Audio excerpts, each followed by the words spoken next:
ভিৰৰ মাজতো ব্যতিক্ৰম হয়। আজি আমি উপস্থিত আছো চৰাইদেউ জিলাৰ সোণাৰীৰ লংপটীয়া গাঁৱত।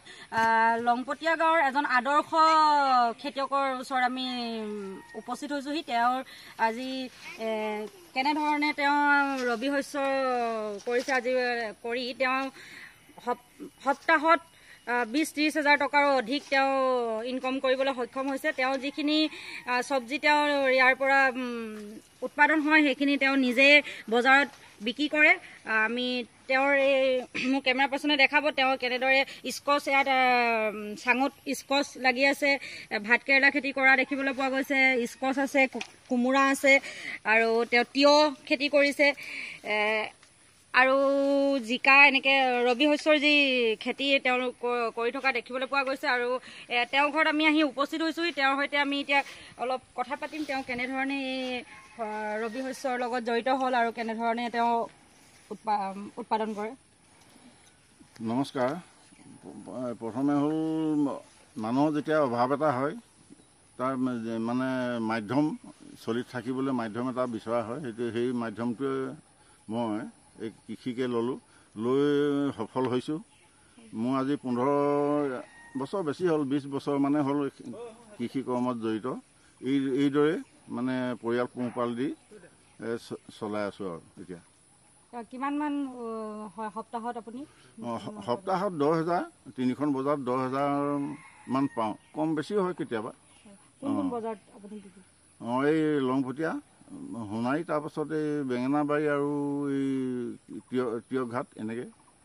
এতিয়া যিহেতু দেখিবলৈ পোৱা গৈছে মূল্য বৃদ্ধি, সকলো পাচলিতে মূল্য বৃদ্ধি দেখিবলৈ পোৱা গৈছে।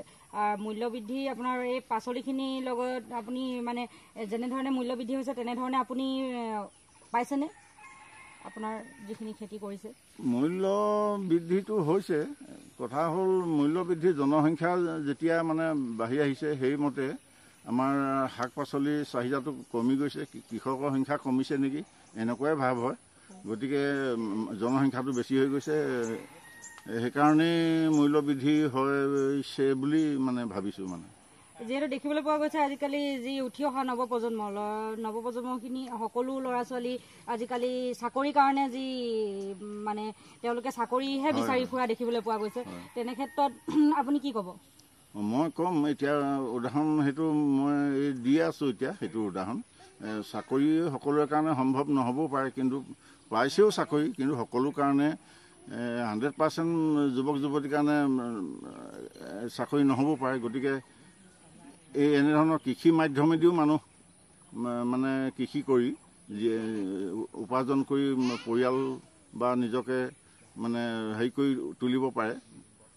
লাগিব একাগ্ৰতা আৰু মাটি, বিশেষকৈ মাটি নিজৰ নহ'লেওতো মানে মাটি ঢেৰ আছে হেৰিয়াত আমাৰ অসমত।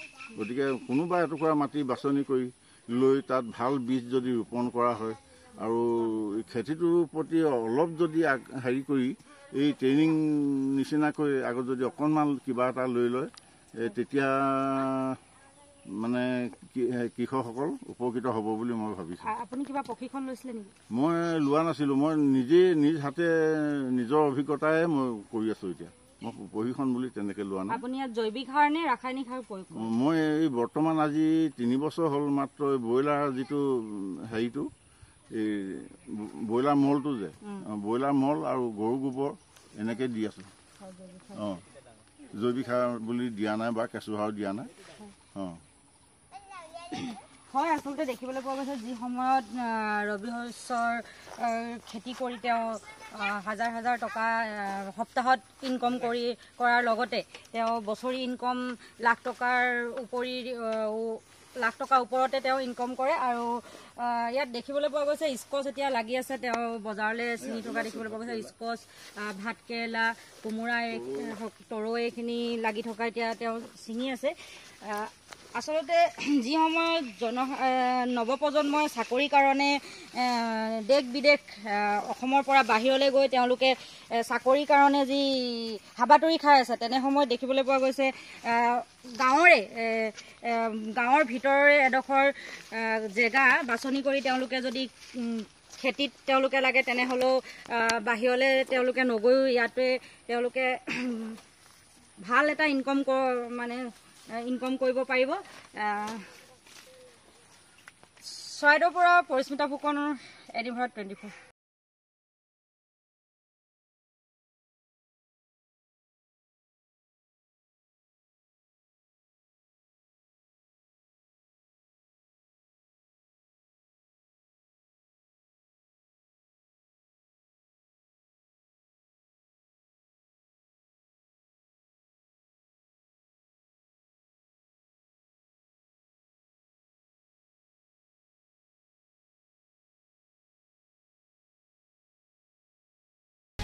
ৰঙাপাৰাবাসীৰ বাবে সুখবৰ। আপুনিও যদি দুচকীয়া বাহন ল'ব বিচাৰিছে তেন্তে এতিয়াৰে পৰা চিন্তাৰ কোনো প্ৰয়োজন নাই। আপুনিও আহিব পাৰে DBP এছ'চিয়েটলৈ, বাজাজ টু হুইলাৰ ডিলাৰ। আমাৰ ঠিকনা ৱাৰ্ড নং 8 ঠাকুৰবাৰী ৰোড, ডাকঘৰ, ৰঙাপাৰা, জিলা শোণিতপুৰ, অসম। আমাৰ যোগাযোগ নম্বৰ হৈছে 9435-707-133।